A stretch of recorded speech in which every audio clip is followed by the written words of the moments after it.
আসসালামু আলাইকুম। আরজ ইএক্স আপনাকে স্বাগত। শুরুতেই জানাবো আজকের গুরুত্বপূর্ণ আপডেট সংবাদগুলোর শিরোনাম। গণ অভ্যুত্থানের নৈতিক ভিত্তি হারাতে চলেছে অন্তর্বর্তীকালীন সরকার, জাতীয় মুক্তি কাউন্সিল। ওসমান হাদিকে হত্যা করে নির্বাচন বাধাগ্রস্ত করার চেষ্টা হচ্ছে, অভিযোগ তার ভাইয়ের। রংপুর ৪ আসনে আখতার হোসেনের পক্ষে মনোনয়নপত্র সংগ্রহ করলেন এনসিপির নেতারা। ডেইলি স্টারের নির্বাচনী সংলাপ, মানুষ ভাবছে আদৌ নির্বাচন হবে কিনা, মির্জা ফখরুল। এই ছিল আজকের আলোচিত শিরোনাম। এখন বিস্তারিত সংবাদে আসছি। তবে তার আগে অনুরোধ রইল, ভিডিওতে একটি লাইক দিয়ে চ্যানেলটি সাবস্ক্রাইব করুন এবং কমেন্টে জানিয়ে দিন আপনি কোন জায়গা বা কোন দেশ থেকে আমাদের এই সংবাদটি দেখছেন। জুলাই গণঅভ্যুত্থানের কর্মী শরীফ ওসমান হাদি হত্যার বিচার এবং দৈনিক প্রথম আলো, ডেইলি স্টার, ছায়ানট ও উদীচী কার্যালয়ে হামলার সঙ্গে জড়িত ব্যক্তিদের শনাক্ত ও শাস্তির দাবিতে রাজধানীতে বিক্ষোভ সমাবেশ করেছে জাতীয় মুক্তি কাউন্সিল।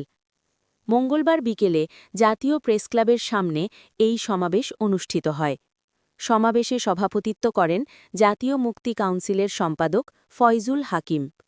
ফয়জুল হাকিম বলেন, জুলাই গণঅভ্যুত্থানের কর্মী শরীফ ওসমান হাদিকে হত্যার ১১ দিন পার হলেও সরকার এখনও হত্যাকারীদের হদিস করতে পারেনি। অন্যদিকে অন্তর্বর্তীকালীন সরকার যেন হাত পা ছেড়ে বসে আছে। আসলে সরকার ক্রমশ গণঅভ্যুত্থানের নৈতিক ভিত্তি হারাতে চলেছে। ফয়জুল হাকিম আরও বলেন, হাদির মৃত্যুর শোকাহত পরিস্থিতিকে ব্যবহার করে ১৮ ডিসেম্বর রাতে দুর্বৃত্তরা দৈনিক প্রথম আলো, ডেইলি স্টার, ছায়ানট ও উদীচী কার্যালয়ে হামলা, অগ্নিসংযোগ ও লুটপাট করেছে। নিউ এজ সম্পাদক নুরুল কবিরকে শারীরিকভাবে হেনস্থা করা হয়েছে। তিনি এই হামলাকে মত প্রকাশের স্বাধীনতার ওপর এক ফ্যাসিবাদী হামলা বলে অভিহিত করেন। জাতীয় মুক্তি কাউন্সিলের সম্পাদক বলেন, সমাজে ফ্যাসিবাদী প্রবণতা এতটা সংক্রামিত হয়েছে যে ধর্ম অবমাননার অজুহাতে ময়মনসিংহের ভালুকায় গার্মেন্টস শ্রমিক দীপুচন্দ্র দাসকে একদল দুর্বৃত্ত পিটিয়ে মারার পরে আগুনে পুড়িয়ে হত্যা নিশ্চিত করেছে। আসন্ন নির্বাচন বানচালের ষড়যন্ত্রের অংশ হিসেবে এসব ঘটনা ঘটানো হচ্ছে বলে অভিযোগ করে ফয়জুল হাকিম বলেন, দেশে অস্থিতিশীলতা ও নৈরাজ্য সৃষ্টি করে আসন্ন নির্বাচন বানচাল করার সুগভীর ষড়যন্ত্রের সঙ্গে এসব ঘটনা সম্পর্কিত। সাম্রাজ্যবাদী ভারতের মদদে সাবেক প্রধানমন্ত্রীর অনুসারীরা এসবের সঙ্গে জড়িত। সমাবেশে আরও বক্তব্য দেন বাংলাদেশ লেখক শিবিরের সভাপতি কাজী ইকবাল, বাংলাদেশ ছাত্র ফেডারেশনের সভাপতি মিতু সরকার, মুক্তির মঞ্চের কর্মী হেমন্ত দাস ও জাতীয় মুক্তি কাউন্সিলের ঢাকা অঞ্চলের সংগঠক রফিক আহমেদ। বক্তারা সব ঘটনার সুষ্ঠু তদন্ত করে দ্রুততম সময়ে দোষী ব্যক্তিদের আইনের আওতায় এনে দৃষ্টান্তমূলক শাস্তির জোর দাবি জানান। সমাবেশ শেষে একটি মিছিল বের করা হয়। মিছিলটি বিভিন্ন সড়ক প্রদক্ষিণ করে পল্টন মোড়ে গিয়ে শেষ হয়। গণ অভ্যুত্থানের মধ্য দিয়ে নির্বাচনের যে সুযোগ সৃষ্টি হয়েছে তা হারাতে বসার উপক্রম হয়েছে বলে মন্তব্য করেছেন বিএনপির মহাসচিব মির্জা ফখরুল ইসলাম আলমগীর। তিনি বলেন, মানুষ ভাবছে আদৌ নির্বাচন হবে কিনা। মঙ্গলবার সন্ধ্যায় রাজধানীর শেরেবাংলা নগরে বাংলাদেশ চীন মৈত্রী সম্মেলন কেন্দ্রে এক নির্বাচনী সংলাপে বিএনপির মহাসচিব একথা বলেন। Elections dialogue, your party voter questions শীর্ষক এই সংলাপের আয়োজন করে দ্য ডেইলি স্টার। এই সংলাপে প্যানেল আলোচক ছিলেন বিএনপির মহাসচিব মির্জা ফখরুল ইসলাম আলমগীর, বাংলাদেশের কমিউনিস্ট পার্টি সিপিবির সভাপতিমণ্ডলীর সদস্য মুজাহিদুল ইসলাম সেলিম, জামায়াতে ইসলামীর সহকারী সেক্রেটারি জেনারেল হামিদুর রহমান আজাদ ও জাতীয় নাগরিক পার্টির এনসিপির আহ্বায়ক নাহিদ ইসলাম। সঞ্চালনা করেন ডেইলি স্টারের উপদেষ্টা সম্পাদক কামাল আহমেদ। সংলাপে ডেইলি স্টার সম্পাদক মাহফুজ আনামের উপস্থিত থাকার কথা থাকলেও অসুস্থতার কারণে তিনি অংশ নিতে পারেননি। তার লিখিত বক্তব্য পড়ে শোনান ডেইলি স্টারের যুগ্ম সম্পাদক আশা মেহরিন আমিন।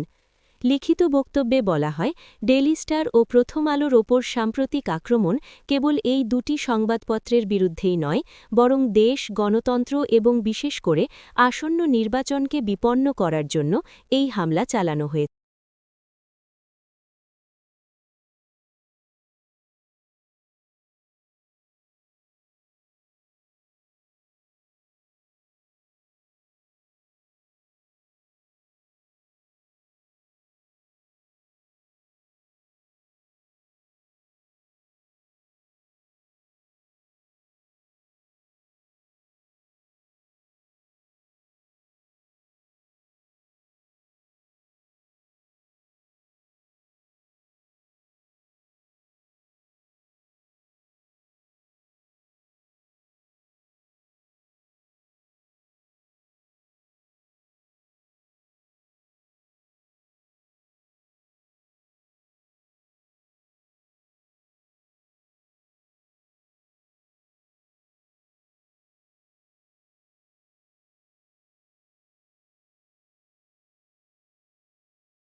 আসসালামু আলাইকুম।